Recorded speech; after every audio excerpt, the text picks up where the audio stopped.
discuss together on some basic things. And I want to believe that throughout last month, conversation, we were blessed, analyzing the topics that was treated on Sundays in the month of October. And during the conversation, a lot of things we learned as well. But by the special grace of God this month, God has prepared us for another thing. He has given us things to discuss. And this month, we're going to be looking at innovating with God's purpose, aligning faith and technology. By the special grace of God this evening, I have two gentlemen seated with me this evening. They are tech guru, I believe, and which I have seen them do, and I have seen what they have done so far. But tonight we're going to be discussing this, like we have in the topic, aligning our faith with technology. And I believe they are children of God, and they've worked with God for some times. And I want to believe that what they have done together with their faith has given them some privileges, and it has given them some things to share with us tonight. So by my left, I have Mr. Ayola seated again this evening. You're welcome. Thank you so much. Yeah, God bless you. Can we meet you, please? Like you said, my name is Ayola Falola, and I am a tech professional. I build tools, systems on the computer with the help of software. Then yes, is that all? Is that all? Yeah, so that is a little bit of introduction on my end. I'm married. I have a beautiful daughter. That's good. All right, that's beautiful. Thank you for coming this evening. I want to believe from your wealth of experience and knowledge and wisdom, we're going to get more insight this evening. And by my right side is the only and lonely one I call Bodadu. Can we meet you, sir? Welcome. Can we meet you? Adorintoido Adebambo is my name. I'm a specialist in IT, especially in the area of internet and web development, apps, and business solutions. And we have been consulting in e-commerce space for quite a number of time, over a decade now. And to God be the glory, I'm blessed with a beautiful woman, a lovely boy, and a lovely girl who practically they are taking after this same profession. That's good. To God be the glory. Yeah, thank you, sirs. You're welcome to Kingdom Conversation. This is what we do every Wednesday as a church, and we've had a lot of topic discussed in the time past. But this month, like I said, we're looking at innovating with God's purpose, aligning faith and technology. And let me start from Mr. Ayola Falola. When you hear the first time you saw this or you heard this topic, what is it that you had in mind that was going through, in your mind? Well, talking about faith and technology, it reflects on something that is deep in myself. Talking about my knowledge about what I'm doing in the technology space, and I'm glad that I'm going to probably have an opportunity to share with men and brethren. So the technology and faith, I believe they are two things that complement one another. Having faith sometimes will see us working using technology, and then using tech sometimes also requires faith. And if I would explain this, faith requires technology, because faith sometimes would mean that you are going to be doing something that has never been done before. It's interesting that right here we have the set of people you can call tech people. But technology is not just about computers. Technology is just computer is just a technology. Computer is not technology. The reason tech today, technology, tech for short, is synonymous with computers, is because it is the most widespread, advanced, and is still advancing technology. The technology of today and the one that we believe is still, the today is still unfolding, right? So when I saw the topic, I know how overwhelming it could be, explaining it, but being something that I live the life. What it means to me is that it tells us the things that we can do in mimicking God. God created us. God himself is the original innovator. God Everything, is a tech person himself. yes. So God is an innovator. God is the first person in history that saw something that was that's never existed. Then he created that thing, right? So it's talking about the light, talking about everything we are building on today. In church on Sunday, Pastor was talking about, God does not make furniture; it makes the trees, right? Then we innovate from there. So the original. So everything that we are looking at, everything we are doing, actually reflects the character of God. Everything anyone has ever innovated reflects the character of God. Imagine the solving problems. If you look at Genesis 1. God was there solving problems. You saw this vast water, that was void, something void, like there's nothing here. How can I have a place that there's nothing? Let's create things. Let's have things working. Okay? So that is what, seeing the topic actually, that is actually what comes home to me. Thank you. All right, thank you. Mr. Denito is there. What is the first thing that came to your mind when we sent you this invitation and with this topic? Thank you so much.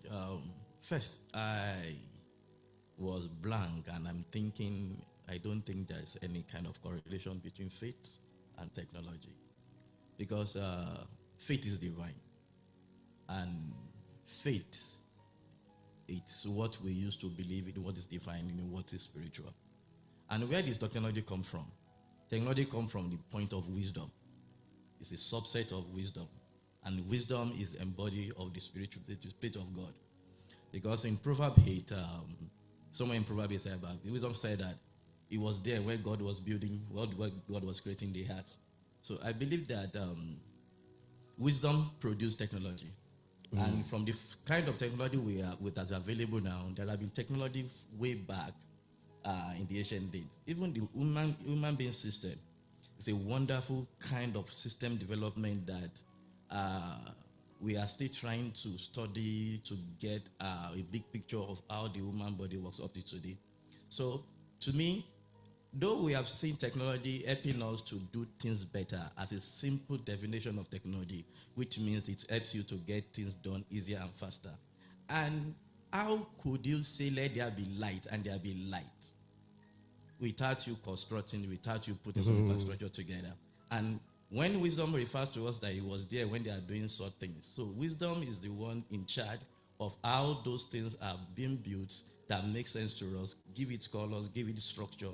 And I believe that wisdom is the subset, technology is a subset of wisdom. Because without wisdom, you can innovate. And when you innovate, you now find a way to do things better and put things in a proper proportion.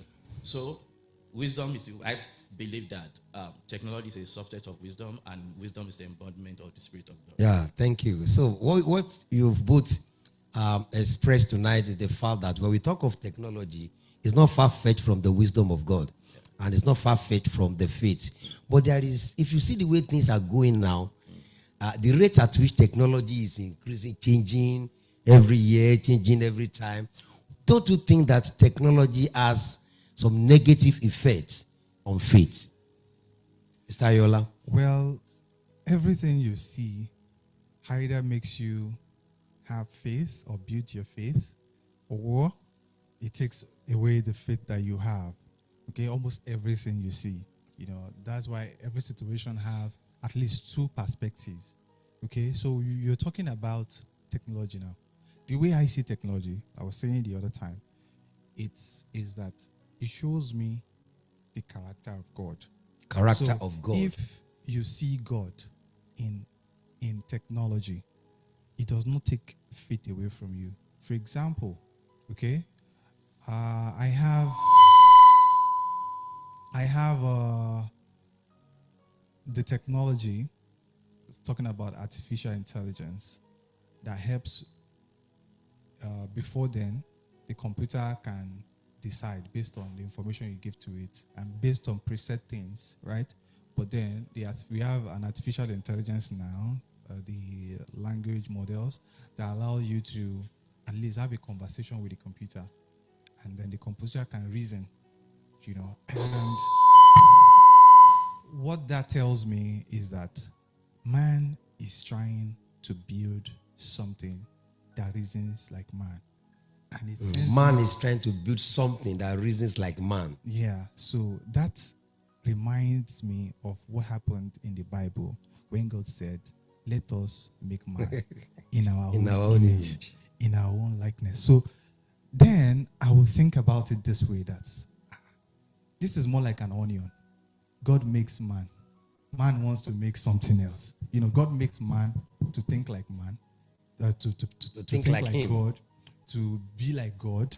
The way God describes man and what he wants man to do looks like the way man is describing computer and artificial intelligence that comes on it. So it's that in itself cannot send me away from faith. It's actually solidifying my faith in God that, okay, if actually God makes me in his image and now I am creating, that is like father, like son.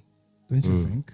Yeah. So if thinking like that explanation solidifies everything for me when it talks. And the same way, I don't think that creating any form of technology can take people away, take faith away from people, because how would you say that because I'm able to make furniture, I can disregard the person that made the tree? Because I can make furniture.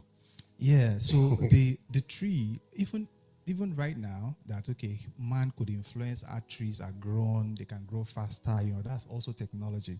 Trees can grow faster, they can grow fatter, we are able to cultivate, but we must respect the fact that we met it here on the earth. It brings home the fact that there is an original creator. If there is an original creator in anything creativity, if there's an original creator that you built on, you have to give credit to that person, that being. So giving credit to God is where that is where faith can never be taken away. In other words, what you're trying to tell us is that technology is not something that can take us away from faith. Rather, it's something that should strengthen us, make us think like God. Because God created us, he wanted us to be like him. And now he has given us capacity and power to create something, to be like us, to think like us. So in a nutshell, the other side, I did not get to speak on it, which is, I said there are at least two perspectives to everything. The first perspective I mentioned about it, that it's in that if you think about it deeply, that the original creator, God created you, and then you are now creating other things, right? If you think about it in that light, it will never take faith away from you. But then there is another part, the person that forgets about God because of the things that they are saying. Think about that rich guy that said, I'm rich now, I have all the money. There's, let me sit, it was a parable actually, where he said he's rich now, there's nothing he's looking for. He has stored, food in his house now. Yeah, he wants to rest. He wants to rest, and then God said, today I'm going to bring your away. spirit. Yes. So it is also possible for us because this technology is making life easy for us. It is making, there's a lot of people are going to become billionaires because of advent of new technology. If we should not get to the point where we forget the original creator. If we forget the original creator, we are going on a downward trend, and that is where you have destruction. Thank you. All right. Thank you, sir. I'm not going to ask Mr. Adenito the same question, but I'm going to ask you something slightly different. Let me see. I'm supposed to have said this earlier. I'm not a tech person. So I'm dwelling more on the part of the faith side. So, but thank God the two of you are tech people. Are you getting it? But there's a question that I have here: that how can believer innovate in a way that reflects God's purpose rather than just following worldly trend? I guess we have answered the question that rather than follow the what they do. The best